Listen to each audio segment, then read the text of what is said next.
Good evening. Welcome. Thank you for coming. Those of you who don't know, my name's Jo. I'm one of the directors with Ten2Two. We are a specialist part-time and flexible work recruitment and consultancy.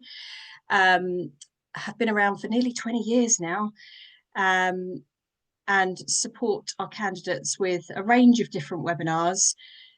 Oh, somebody's asked a question already. God, you're half the mark. Someone mentioned chocolates. I wish. That's the best comment of the night. You win. Sorry, I'll get back on track. Yes, we help our candidates with a range of webinars, and this evening we are very, very lucky to be joined by Debbie, who is an executive coach and works with individuals and businesses, predominantly around career change, but coaching in a range of subjects. And she is going to be taking us through, as you can see on your screen, unlocking your potential, maximising self-awareness for job search success. You can make notes, you can scribble away as much as you like, but we will be sending out a recording of this tomorrow, along with a Q&A and any additional documentation that we feel might be helpful. It's not a completely interactive session this evening because we are on a relatively tight time frame, and Debbie has got tons of content to go through with us. But there is a Q&A box at the bottom of the page. So if you've got anything pressing that you'd like to ask, please do pop it in there and I will try to mediate as we go through. We will try and end with a little bit of time for some Q&As at the end. Anybody whose questions we don't get to, either myself or Debbie will try and come back to you in the coming days. Can't guarantee exactly when, but hopefully very quickly after today. And then obviously all of our contact information will be available towards the end. So if you want to get in touch with Ten2Two or with Debbie directly, then please feel free to do so. I think that is all I need to say. I always feel like I need to do the fire exits and emergency exits. Won't keep chatting. I will hand you over to Debbie so she can power through some of this brilliant content. Thanks, Debbie. Thanks, Jo. So the plan for this evening is understanding the role of self-awareness in career success, identifying personal strengths, preferences, and communication styles, and then really using that self-awareness to communicate your value and also to make informed career decisions. So I know we said that this isn't going to be hugely interactive, but there are moments of interaction. So if this is what your job search kind of feels like, the kind of complete overwhelm, then feel free to, I don't know if you can do thumbs up, but if you can do thumbs up, do thumbs up. If not, then put a Y in the chat for us. So I think that the key message is, don't worry, you're not alone. Job searching can feel really overwhelming, and it's really easy to go down a rabbit hole, looking at roles, starting but not finishing applications, flitting between which roles you're interested in. And particularly when you haven't got kind of real clarity over, what are your kind of criteria, who are the companies that you're interested in. Maybe there's kind of you want to transition from one role to another, and so it might be that you're still kind of searching and lots of potential job titles sound interesting. So that in itself can feel really, really overwhelming. And kind of self-awareness really gives you that greater clarity in identifying who are the suitable companies, what are the suitable job roles, and then also that ability to articulate the strengths and the value that you bring to potential employers, and then navigate those interviews with confidence. So I mentioned strengths there, and it can be really difficult to identify our own strengths. We're much better at identifying weaknesses than we are identifying our own strengths. So one of the things that you can do is turn your weaknesses upside down. So reframing weaknesses as strengths. So if you feel comfortable sharing in the chat, could you add a weakness of yours into the chat function? And Jo won't read out any names, and other people can't see your comment at all. but it could be kind of traits or behaviors that have been highlighted in feedback, or things that you feel kind of hold you back in situations. So, for example, it might be I'm too detail oriented, or I can be overly cautious, that kind of thing. So, Joe, have you got anything coming through? Yep, a couple coming through. Just pop them into the Q&A if you're searching for the chat button. Pop them into the Q&A. So we've got a couple that I can completely resonate with. Lack of full qualification, sensitivity. Oh, overthinking, lack of being able to think strategically, multi-skilled. That's interesting. Mhm. That's Mhm. depends, yeah, perspective. Yeah.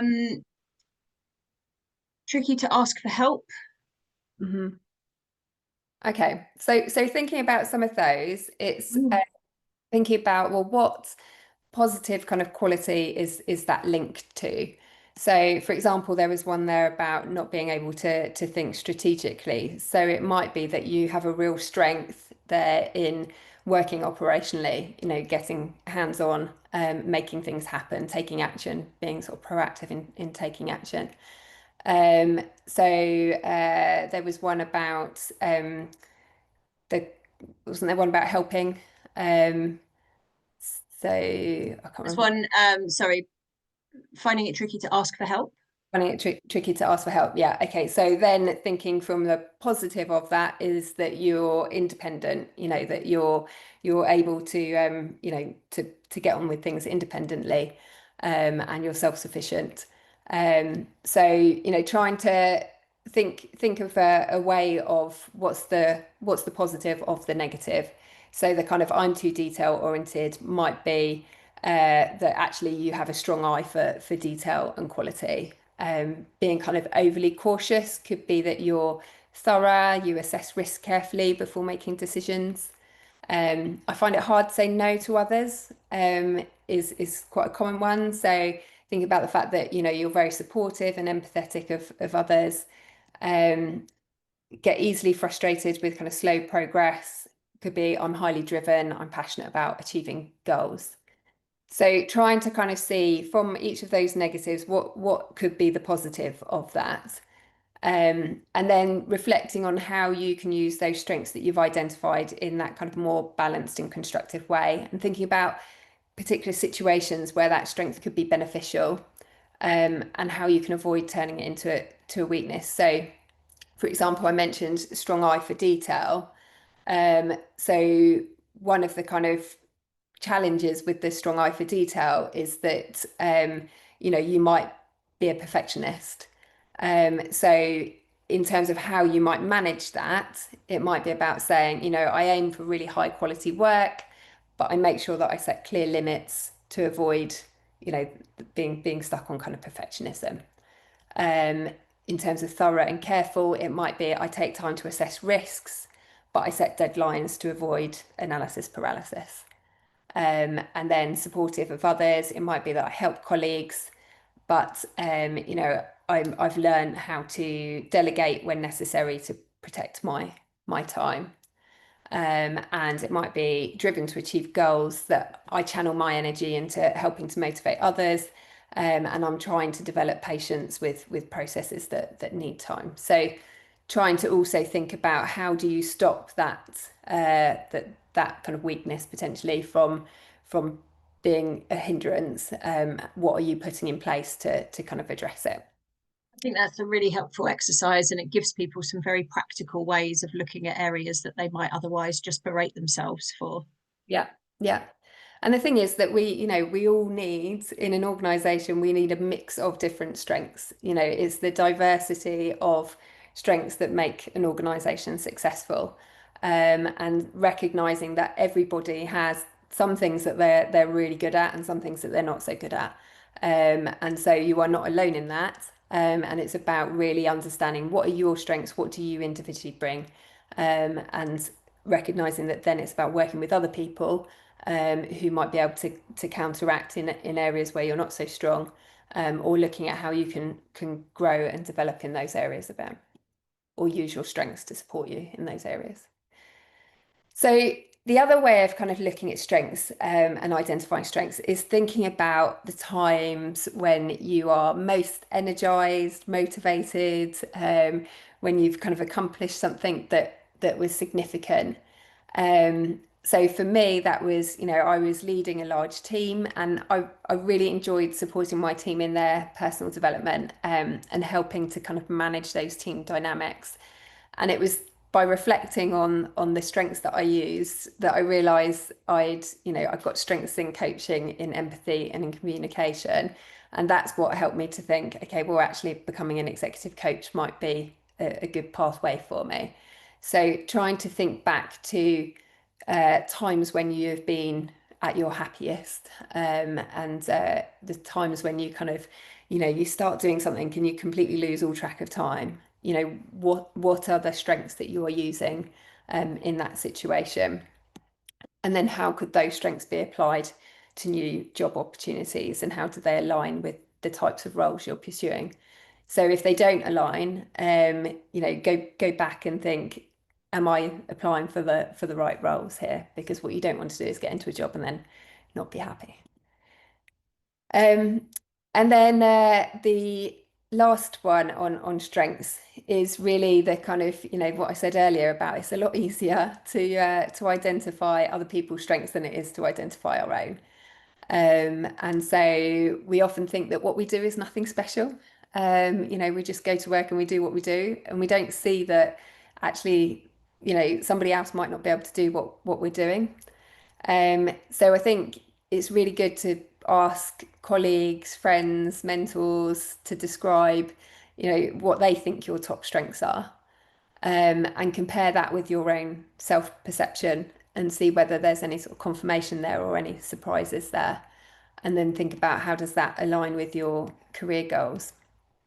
And if you're too nervous doing that, then you can ask yourself the question from an external perspective. So, Joe, how would your friends describe your strengths?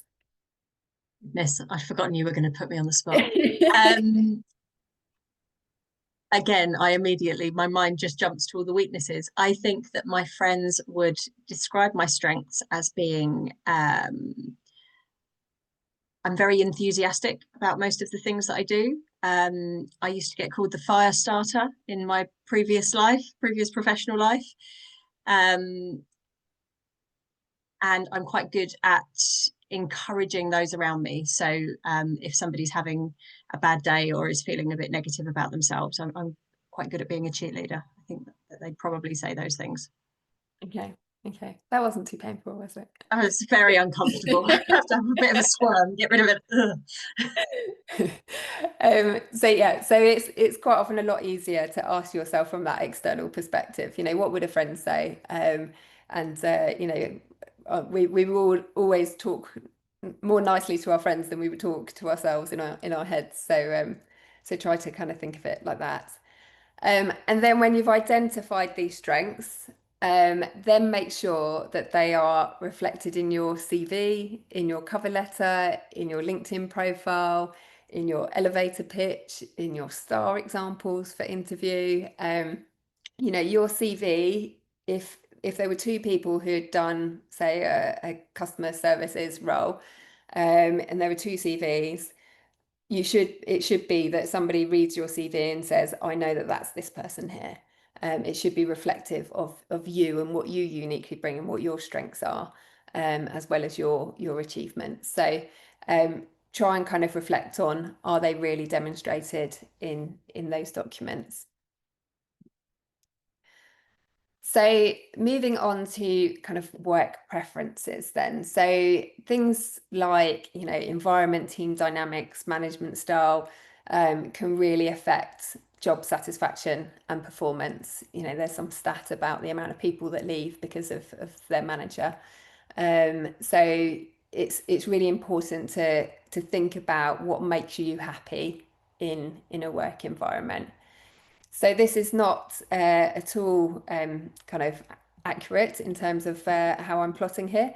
But what you can do is you can plot out on a happy, unhappy scale the different jobs that you've had and how happy that you were with each of those different roles.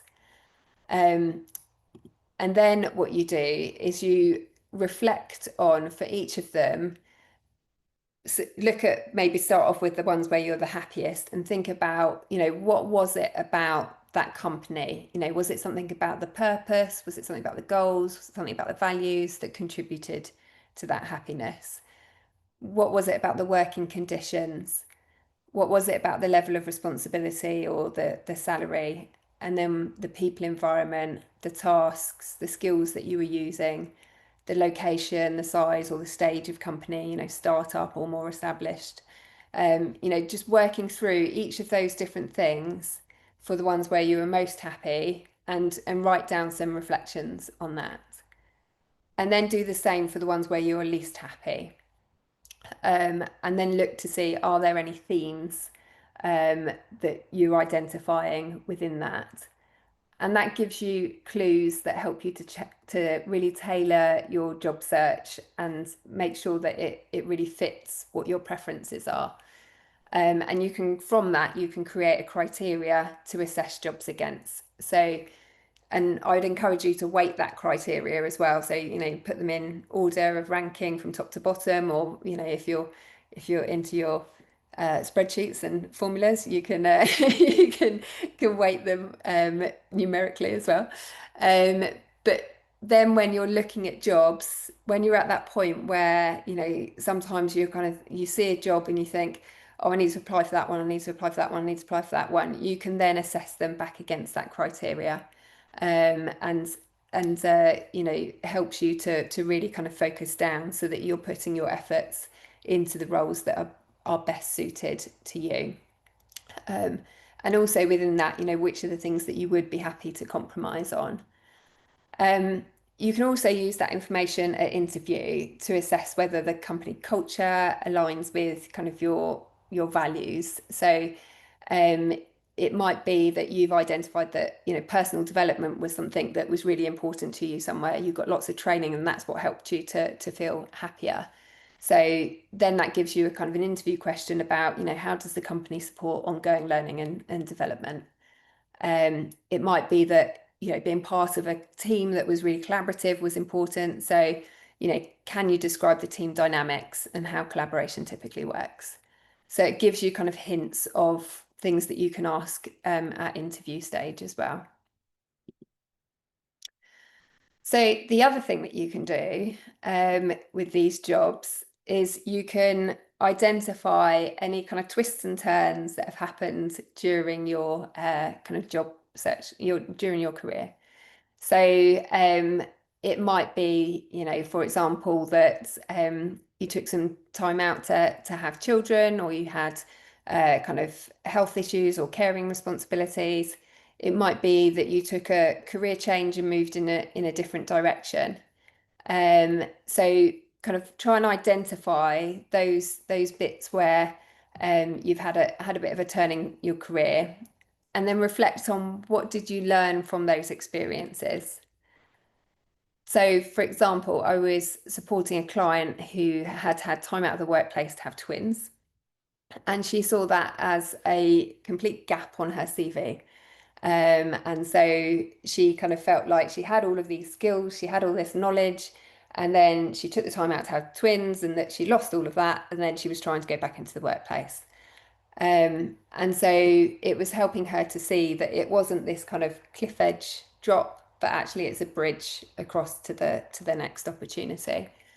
So I mean, she'd had twins, so clearly she'd developed some really good organization skills, really good at managing her time more effectively. And it was really important to her that she left on time for school pickup, and so it meant that she was really focused. The time that she was in work, she was really focused on getting things done, so that she could maintain those boundaries. And she went back to work in a more senior position than she had had previously. And the position had the kind of flexibility of the timescales, and they really valued the way that she'd been able to communicate it and what she brought. And I think the other thing really is about, if an organisation isn't valuing the experience that you've gained during that period, then you want to be assessing, are they the right organisation for you as well? So behavioural and communication preferences. So we all have behavioural and communication preferences. And being aware of your own and of other people's can help one to be a better colleague, but also about helping you in terms of things like interview process and job search as well. So you've probably seen tools like this before. This is called Clarity 4D. It's similar to Insights Discovery and DISC, and it recognises that we each have our own preferences in terms of how we gather information, make decisions, and respond to situations. And I really like it because it doesn't put you in a box. It says that we are all a mix of all four colours, but we will have higher and lower preferences. So for me, my most dominant is green, and then red, and then yellow, and then blue. And my blue is quite tiny. So if you could have a look at the words in each of the boxes and then put into the Q&A which order you think yours go in from the most to the least dominant, and you can just put the first letter of the colour. So for me it would be GRYB, and I'll get Jo to have a look and see what comes up.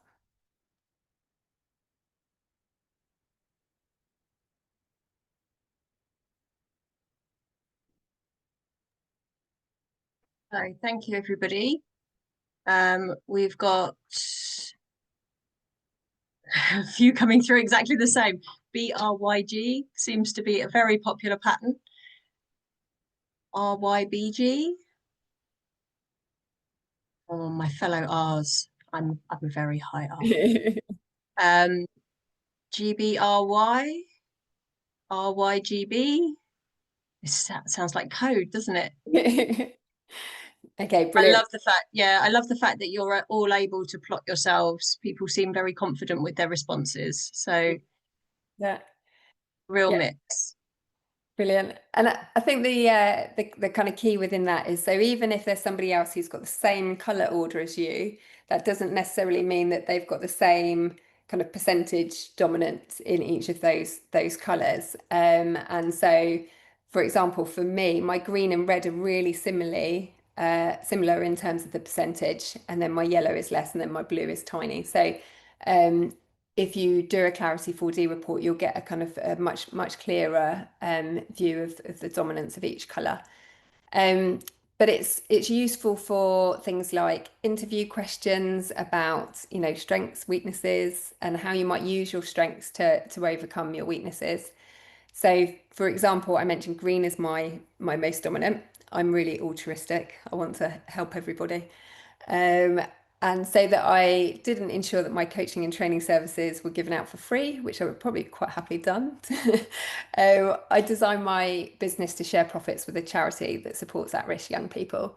And so that enables me to give back. But in order to do that, I need to use my red energy, setting myself clear goals and targets, so that, I'm making enough money to be able to give back to charity in that way. And it's also kind of helped me reframe and prioritize what I'm doing. So, if I say yes to providing coaching for free, I'm saying no to being able to help at-risk young people. I've coached quite a few clients with high levels of green energy who struggle with delegation, and they kept taking on the work of their team members. And they were doing that because they assume that, they're too busy, they want to help their team members. And then actually during coaching, they've realised that rather than being supportive by doing the work, they're hindering them because they're holding them back from their own development. So then through that kind of increased self-awareness, they're able to take more of a coaching approach themselves. So we can also use this knowledge to help us plan our job search strategy. So in terms of kind of job search, if you are higher, more dominant in blue, you tend to be kind of much more introverted. So you'll see at this end it's more introverted. And so the kind of the one-to-one in-depth conversations with people are much more comfortable than going out and talking to lots of people. So doing things like, maybe contacting somebody for a one-to-one conversation about something, about maybe, what it's been like to work in that organization that they're working in, what the culture is like, is a lot easier than maybe going to a networking event, which maybe suits the yellow, and going around and talking to lots and lots of people at that kind of networking event. One of the things that you can do, though, if you are more introverted and you are ending up at, a networking event or a conference relating to the sector that you're interested in, is look for the person that is also standing with their back to a wall, and go and talk to that person, or look for the person who is standing by the coffee and the tea, and go and talk to that person, so that you've just got that one-on-one conversation rather than having to kind of break into groups of people. But also using those analytical skills to make sure that you're kind of, doing your research on companies, creating sort of trackers, to measure your performance of how you're doing. So using those strengths. Green is much more about kind of relationship building. And so again, still relatively introverted, but maybe having kind of deeper conversations with people, where you're finding out more about them and other things that are going on for them, what their what their interests are outside of work. Those kind of conversations would be more suited for somebody who's green. And then having an accountability buddy, because the greens tend to do everything for everybody else but not for themselves. So having somebody that will help to hold you to account over the actions that you're taking in terms of your job search. Then in terms of red, much more goal target driven. So setting yourself clear goals for your job search, clear targets, being able to tick things off of that list, and using the confidence in terms of the directness for direct outreach to people. And then the yellow, networking, and then personal brand. So using things like your LinkedIn to, really build your personal brand and start sharing posts, sharing content, using that much more kind of creative and extroverted approach. So with all of these, the self-awareness builds into which roles are most suited to you based on what you now know about yourself. How do your strengths kind of show up in your CV and your cover letter? How are you demonstrating them on your LinkedIn? Thinking about STAR examples, so situation, task, action, result examples for interviews, where you think about, when I was working in this situation, this was the task that I did, this is the action that I took, and this was the result. And if you can quantify that result, then fantastic. But making sure that your strengths are fed into that as well. What were the skills that you were using? What were the strengths that you were using? Your job search strategy, which I've just touched on. So, if you're not high yellow, don't put yourself in a situation where you've got to go out and talk, go to a conference and talk to hundreds of people. That's going to feel really, really uncomfortable for you. Try and find situations where it's much more one-on-one. And then companies, which are the companies that are best suited. So that's it for me. Are there any questions? So if you've got questions, please do pop them in the Q&A. We have had a couple through while Debbie's been talking that I've tried to respond to, but I think they're really, really great questions. So I'd love to share those with you, Debbie, and get your thoughts. Yeah. One came through, which is really interesting, saying that most of the criteria for happiness in a role is a bit of a lottery, and you'll never know until you're actually within the job whether you really align to that business. What's your advice to find genuine answers from employers? I think there's a feeling that maybe the answers in the interview might be a bit generic or a little bit surface level. Have you got any thoughts on that? Yeah, so I think one of the things is before you even get to interview, see if there's anybody, use LinkedIn to see if there's anybody that you know that works at that organization, and try to arrange to have a conversation with that person to, just say, have you got 10 minutes to 15 minutes to have a kind of a virtual call with me? I'm interested in a position at the organisation. I'd love to find out more about it. And then ask questions about, what's the culture of the organisation like?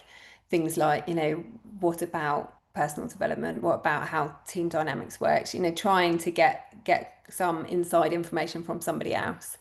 If you don't have any first degree connections on LinkedIn with people in that organisation, look to see if you've got any second degree connections. And then what that means is that you've got somebody that you know who knows somebody who works there. And so then contact the person that you know and say, I'm interested in a role at this company. I noticed that you know so and so. Do you know them well enough? Are you happy to introduce me to them? Because I'd love to find out more about the company. So doing that can be helpful. But then in the interview itself, I think it's asking questions. The website can say all these lovely things, and the posters on the wall about the values can say all these lovely things. But it's asking questions like, what do you most enjoy about working here? And that simple question, you can read between the lines of what people say. And it's not, it's not necessarily the question that people are expecting, and therefore they tend to answer it more honestly and more openly. But then you can get a sense of, the teamwork, the management style, that kind of thing. Um, Another and great question we've had, sorry, Debbie, another great question just along those lines. There was a candidate who had a very particular value that was important to them, and they saw that the company had that on their list of values as well. So they asked how the company goes about bringing that value to life within the company. And I don't think that the interviewer expected the question at all. So kind of fumbled through a bit of an answer, but was able to give some really great examples of bringing that value to life within the organisation. And that made them feel much more confident moving forward. Yeah, definitely. Yeah. Yeah, completely. And then the other thing is things like Glassdoor. I mean, Glassdoor, sometimes you get all of the kind of the negative, more so Mm. the positive, but again, it gives you a bit of a sense. And having a look at company pages on LinkedIn and seeing what kinds of posts they're sharing, because that gives you a bit of a sense. And then seeing any sort of key employees, what kind of posts are they sharing? So yeah, I mean, you just try and do the best that you can do, really, to work it out before you get there. But ultimately, you don't always know until you're actually there. Very true. Very true. Thank you. Another really great question's come through about how would you show transferable skills for a new role? So this is your specialist area, I guess, is changing careers. Um, we get this question all the time. It's very, very difficult to have your CV, which is obviously a retrospective look at what you've done, and then if you want to change into something new, being able to demonstrate that those skills are applicable. What advice would you give? Yeah.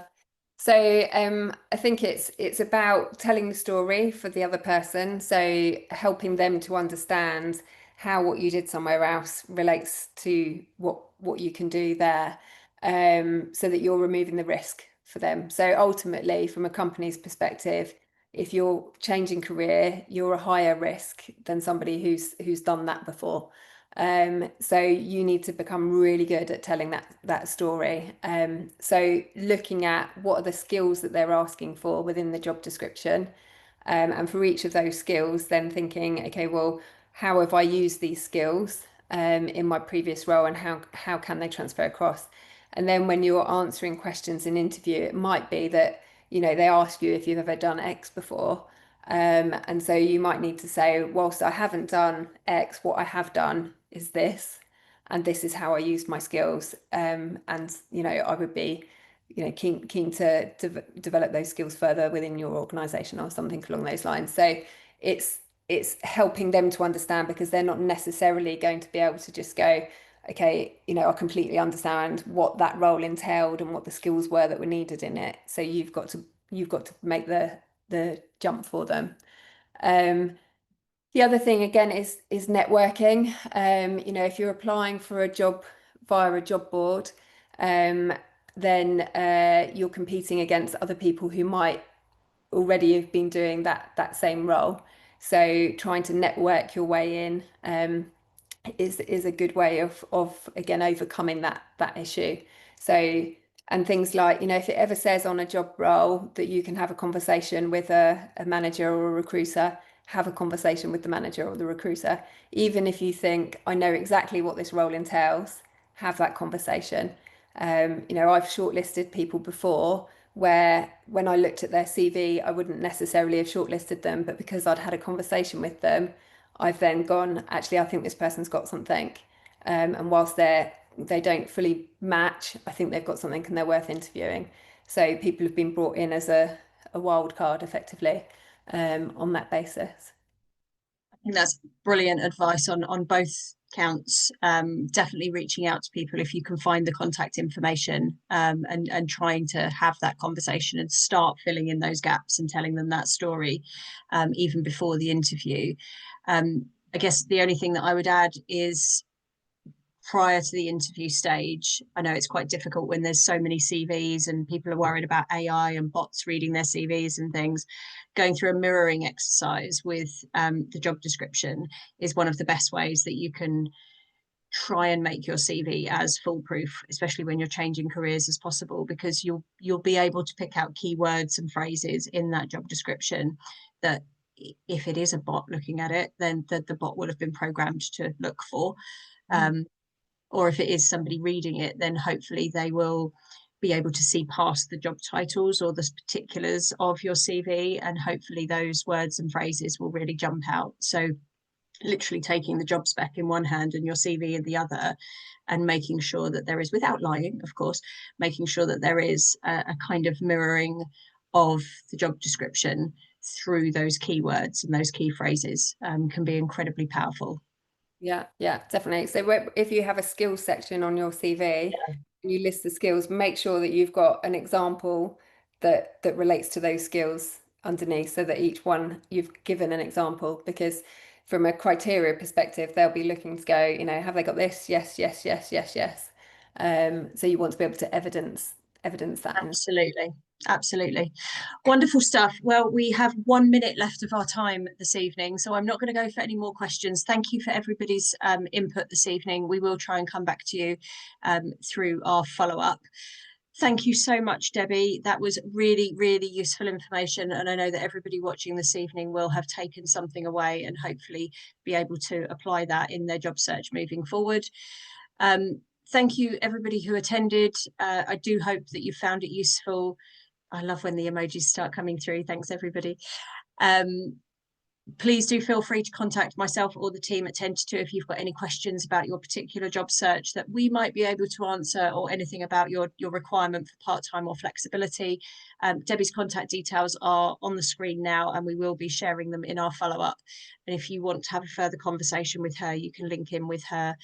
Do make sure that you put Ten2Two in the comment, in the heading when you're linking in with her, so she knows that she's not being spammed by some sort of spam something. And we'd be delighted to hear from you. I hope that you can go and enjoy the remnants of the sunshine now, everybody, and we look forward to seeing you again soon. Thanks again, Debbie. Thanks, Jay. Bye.